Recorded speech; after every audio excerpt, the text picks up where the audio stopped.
আপনার ঈমান আগে ঠিক করুন। রাসূল পাক সাল্লাল্লাহু আলাইহি ওয়াসাল্লামকে আপনি কেমন চোখে দেখেন, কিভাবে দেখেন? একটা সাধারণ মানুষের মতন দেখেন, একটা আমাদের মতন মানুষের মতন দেখেন, না নবীকে একজন অসাধারণ মানুষ মনে করে? এইটা আগে ঠিক করে, তারপরে আপনার নামাজ, আপনার টুপি, আপনার তাসবিহ, আপনার আমল, আপনার হজ, আপনার কোরআন, আপনার আমল, আপনার তিলাওয়াতটা তখন নেওয়া যাবে। কথা বুঝে যাচ্ছে না? যাচ্ছে না? জি। আপনি বলছেন নবী একজন বাশার, হ্যাঁ আমিও বলছি বাশার, আমিও বলছি বাশার, হ্যাঁ নবী মানুষ। আপনি এটা বলে কি বোঝাতে চাইছেন? আপনার মতন মানুষ। আপনি কোরআনের আয়াতটা ভালো করে অনুবাদ করবেন। আল্লাহ পাক নবীকে বলতে বলছে, কুল ইন্নামা আনা বাশারুম মিসলুকুম ইউহা ইলাইয়া আন্নামা ইলাহুকুম ইলাহু ওয়াহিদ। বলুন সুবহানাল্লাহ। ভালো করে শুনুন আয়াতের মানে শুনুন। আমি প্রথম আয়াত বললাম, আল্লাহ পাক কি করেছে? নবীকে সম্মান দিতে বলে। ভালো করে শুনেন কি বললাম, কুল ইন্নামা আনা বাশারুম মিসলুকুম ইউহা ইলাইয়া আন্নামা ইলাহুকুম ইলাহু ওয়াহিদ। মনে রাখবেন এই আয়াতুল কারিমার আমি যদি অনুবাদ করি, অনুবাদটা ভালো করে শুনুন, তরজমাটা শুনুন। যেমন এর পূর্বের আয়াতুল কারিমার আমি অনুবাদ করলাম, লিতুমিনু বিল্লাহি ওয়া রাসূলিহি ওয়া তুআযিরুহু ওয়া তুওয়াক্কিরুহু ওয়া তুসাব্বিহুহু বুকরাতাও ওয়া আসিলা। এখানে আল্লাহ নবীর মর্যাদা দিয়েছে না দেয়নি? জোরে বলেন, দিয়েছে তো? তুআযিরু মানে কি? তুওয়াক্কির মানে কি? আপনি লুগাত খুলবেন, আরবি লিসানুল আরাবিয়াটা খুলবেন, আপনি আল মুনজিদটা খুলবেন, আপনি মিসবাহুল লুগাত খুলবেন, আপনি আরবি আল কামুস খুলবেন। আমি চারটে লুগাতের কথা বললাম।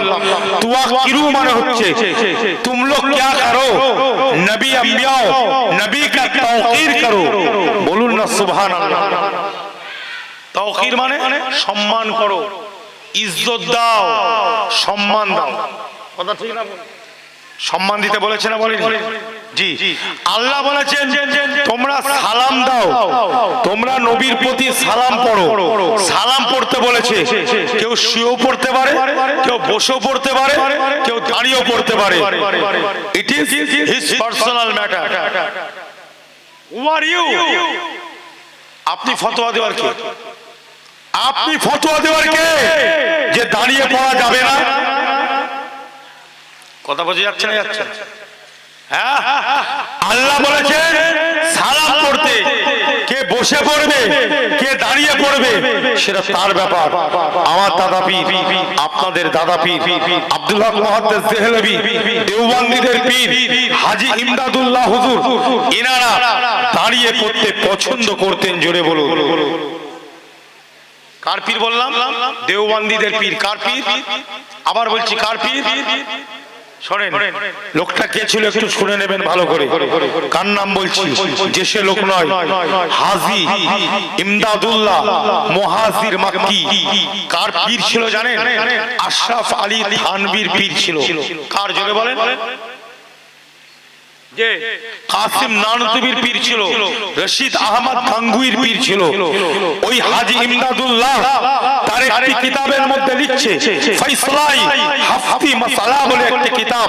ওই কিতাবের মধ্যে লিখছে, মৌলুদ महफिल शरीफ में मैं शरीक होता हूँ, हाजिर होता हूँ, हर साल को मुनाकिद करके मिलाद का महफिल कायम करता हूँ, क़याम के वक्त लुत्फ लिज़्ज़त पाता हूँ। जोरे बोलो।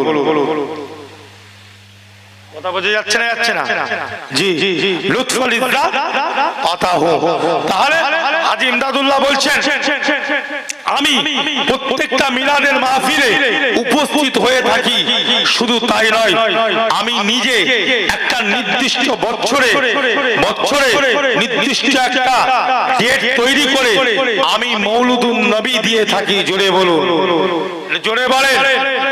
হ্যাঁ, কে বলছেন? দাদা হুজুর নয়, এরা শুধু পেয়েছে দাদা হুজুর বলেছে না গো, দাদা হুজুর নয়, তোমার দেওবন্দিদের পীর, তোমার দেওবন্দিদের মুর্শিদ বলছে। কথা বোঝা গেল কে বললাম? হ্যাঁ, তোমার দেওবন্দিদের পীর বলেছে।